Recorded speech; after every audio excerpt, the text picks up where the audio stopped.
जनता जो महंगाई के मुद्दे वोट करेगी, जनता बेरोजगारी के पे करेगी, जनता किसान के नाम पर वोट करेगी, न कि इस राम के और भगवान के नाम पर। हर चीज़ पे, कपड़े पे, जूते पे, हर सामान पे जीएसटी लागू कर दिया आपने। हर चीज़ महंगाई कर दी। सरसों का तेल का क्या हाल है, 200-250 रुपये किलो खरीद रहा आदमी। गैस का क्या हाल है, पेट्रोल डीजल का क्या हाल है, यानी कहीं भी तो कुछ नहीं है। किसान मजदूर की सरकार बनाए ताकि फिर दोबारा से हमारे किसानों की बलि ना हो, और ऐसी सरकार बनाए जयंत चौधरी जी के, अखिलेश जी के, जो किसान और मजदूर का भला कर सके, बेरोजगारों का भला कर सके, कानून व्यवस्था ठीक रह सके। इसीलिए जयंत चौधरी जी के निर्देशन में, अखिलेश जी के निर्देशन में सरकार बहुत ज़रूरी है। और मैं जाति धर्म से उठकर मतदाताओं से अपील करूंगा कि भाजपा की सरकार को उखाड़ने के लिए गठबंधन के प्रत्याशी को वोट देने का काम करें। नमस्कार जी दोस्तों, स्वागत है आप सबका बेबाक न्यूज़ 24 पर। मैं असेंबली के तो भाई आप सबको पता है कि यूपी में हैं और उत्तर प्रदेश की जो चुनावी सभाएं हैं उनको कवर करने लग रहे हैं, बताने लग रहे हैं आपको कि क्या चला हुआ है उत्तर प्रदेश में। तो अभी फिलहाल हम हैं मेरठ जिला, और मेरठ जिले की जो विधानसभा है मवाना स्टीनापुरे, उसमें हम बैठे हुए हैं। और वहाँ से जो हमारे साथ मौजूद हैं राष्ट्रीय लोकदल के काफ़ी प्रशंसनीय कार्यकर्ता कह सकते हैं, नेता कह सकते हैं, मतलब लोकदल के अच्छे सिपाही हैं, चौधरी साहब के सिपाही हैं, और अभी जो है रण में हैं, मैदान में हैं, टिकट की लाइन में हैं। सबसे पहले तो हल्के की जो परेशानियां हैं उनके बारे में बातचीत करेंगे। सरकार की क्या कार्यशैली इन 5 सालों के दौरान रही, उन सब के बारे में चर्चा करेंगे। नमस्कार जी नरेंद्र जी। नमस्कार जी नरेंद्र जी। नमस्कार साहब, ठीक हो? बहुत बहुत धन्यवाद आपका, आपने यहाँ समय निकाल कर हमसे बात करने की कोशिश की जी। तो क्या लग रहा है सर, जो योगी जी का कार्यकाल रहा है 5 साल का, वो कैसा रहा है? योगी जी के कार्यकाल में कुछ नया नहीं हुआ है जी। जैसे कि एक भी एम्बुलेंस, एक भी डीटीसी रोडवेज की बस कोई इनके कार्यकाल में नहीं खरीदी गई है। वो पुरानी सरकार की जितनी भी एम्बुलेंस है वो सब चल रही है। इनके कार्यकाल में कुछ नया नहीं हुआ। हाँ, नया हुआ, कोरोना में जितने लोगों की जान गई, दवाई नहीं, अस्पताल नहीं, ऑक्सीजन नहीं, लोगों को मरने के लिए छोड़ दिया। और 25 दिन ऐसा तांडव होता रहा कि सरकार नाम की कोई चीज़ नहीं है। ये सारी चीज़ें इनके कार्यकाल में देखने को मिली है। जी। तो ये बताने लग रहे हैं जी बीजेपी वाले, पूरे उत्तर प्रदेश को जो है, पूरे देश के सामने ये दर्शाने की कोशिश कर रहे हैं कि राम राज है उत्तर प्रदेश में। इसमें क्या कुछ सच है? जहाँ तक राम राज की बात है, राम हर प्राणी के हर घट घट में है। और 2 तरह के राम हैं।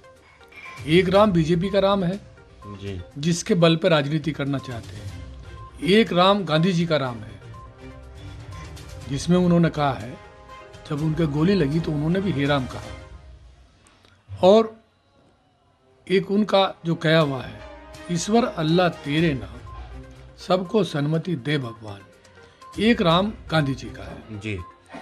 तो गांधी जी के राम में, जहाँ तक राम की बात है, राम में आस्था सबकी है। और जब कोई कष्ट होता है, जब आदमी बीमार होता है, या तो अम्मा माँ का नाम लेता है या राम का नाम लेता है। तो ये राम और राजनीति वाला राम, ये केवल राजनीति राम के नाम पर करना चाहते हैं, लोगों के दिलों को बांट कर करना चाहते हैं। ये फर्क है इनके राम में। आज जो चुनाव में जाने की बात करते हैं, कभी शिवजी महाराज की ओट में राजनीति करना चाहते हैं, कभी राम की ओट में छिपकर राजनीति करना चाहते हैं, और कभी मथुरा के नाम से राजनीति करना चाहते हैं। हमारा कहना ये है, अगर आपने अच्छे काम किए हैं, लोगों को राहत पहुँचाई है, तो उसके नाम पर वोट मांगो ना। बेरोजगारी के नाम पर मांगो, किसानों के नाम पर मांगो, महिलाओं के नाम पर मांगो, दलितों पर अत्याचार हो रहे हैं, बहन बेटियां सुरक्षित नहीं है, उनके नाम पर वोट मांगो ना, जो तुमने 5 साल में काम किए हैं। आप राम के नाम पे क्यों? कि भव्य मंदिर बन रहा, मंदिर बनेगा 2023 में जी। और 24 की पटकथा अभी से लिखी जा रही है। ये 22 में उसका उपयोग करना चाहते हैं और 24 में पार्लियामेंट के चुनाव में उसका लाभ लेना चाहते हैं, पर नहीं, ऐसा नहीं हो सकता। जनता जो महंगाई के मुद्दे वोट करेगी, जनता बेरोजगारी के पे करेगी, जनता किसान के नाम पर वोट करेगी, न कि इस राम के और भगवान के नाम पर। तो आप नेताजी मुवाना हस्तिनापुर क्षेत्र से लाइन में हैं, क्या लग रहा है मुवाना हस्तिनापुर क्षेत्र की किन किन समस्या से परिचित है आप? सबसे बड़ी समस्या हमारे हर बरसात में आती है। गंगा जी का बांध टूटता है। आपका बांध मुजफ्फरनगर जिले में पक्का बांध है, मेरठ जिले में कच्चा बांध है।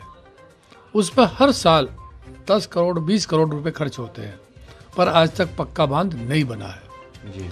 हमेशा हजारों बीघे फसल जो है बर्बाद होती है और जान माल की हानि होती है। ये समस्या हमारे यहाँ है। दूसरी समस्या हमारे यहाँ किसी तरह का कोई विकास, किसी तरह का कोई नया डेवलपमेंट नहीं होने में दिखाई दे रहा। जो पूर्व की भांति चल रहा है वही चल रहा है। विकास की कोई योजना, बेरोजगारी, कुटीर उद्योग, कुछ भी तो नहीं है। ये मतलब विकास की जो इतने बड़े सपने दिखाए जाने लग रहे हैं, जहाँ ब्रांड के रूप में उपयोग किया जाने लग रहा है उत्तर प्रदेश का, फिर उसमें क्या कुछ सच्चाई है? देखो साहब, विकास के नाम पे ये वोट मांग रहे हैं जी। एक विकास है जो आपके पीपी मॉडल सड़कें बन रही हैं, और उससे मेरिट के चारों तरफ को जब आदमी निकलेगा तो पहले घर से चलने के बाद 100-200 रुपये रोड पर चढ़ने का टैक्स देना होगा। ये विकास है इनका। इसे विकास नहीं कहते। विकास कहते हैं कि आमदनी बढ़े, किसान की बढ़े, मजदूर की बढ़े, सबकी आमदनी बढ़े, उसको विकास कहते हैं। विकास ये नहीं है कि आपने टैक्स को गिमार कर दी। आज देखिए जीएसटी आज से लागू हो गया, हर चीज़ पे, कपड़े पे, जूते पे, हर सामान पे जीएसटी लागू कर दिया। आपने हर चीज़ महंगाई कर दी। सरसों का तेल का क्या हाल है, 200-250 रुपये किलो खरीद रहा आदमी। गैस का क्या हाल है, पेट्रोल डीजल का क्या हाल है, यानी कहीं भी तो कुछ नहीं है। किसान की दवाइयाँ, किसान के उपकरण सभी तो महंगे हैं जी। तो क्या लग रहा है फिर 2022 का चुनाव किन किन मुद्दों पे लड़ा जाएगा? सबसे बड़ा मुद्दा है किसान और मजदूर का।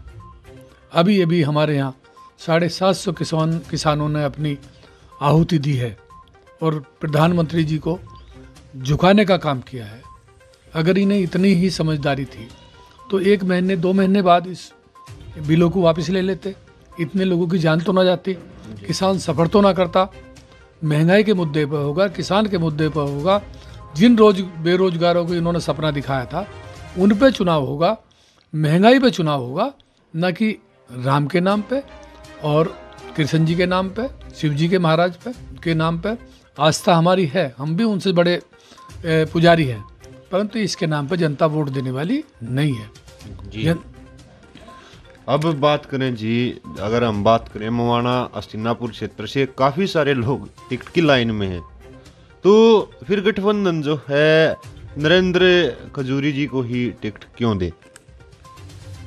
मेरा कहना यह है कि हम पार्टी के लॉयल वर्कर हैं जी। जो हमारे नेता का आदेश होता है उसे हम फॉलो करेंगे।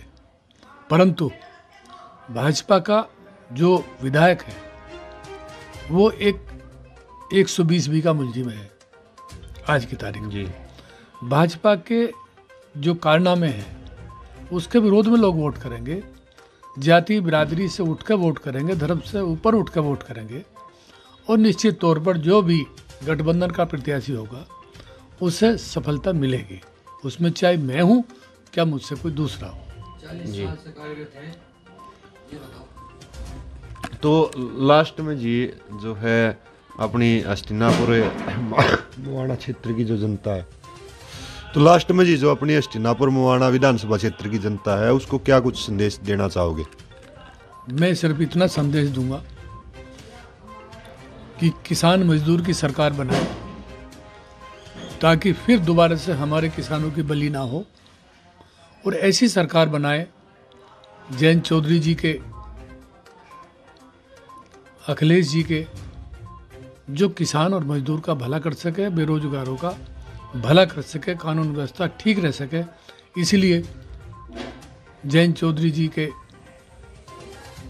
निर्देशन में, अखिलेश जी के निर्देशन में सरकार बहुत ज़रूरी है। और मैं जाति धर्म से उठकर मतदाताओं से अपील करूंगा कि भाजपा की सरकार को उखाड़ने के लिए गठबंधन के प्रत्याशी को वोट देने का काम करें। चलो जी, धन्यवाद। तो भाई आपने सुना, नरेंद्र खजूरी जी हमारे साथ थे, जो मवाना हस्तिनापुर क्षेत्र से टिकट की लाइन में है।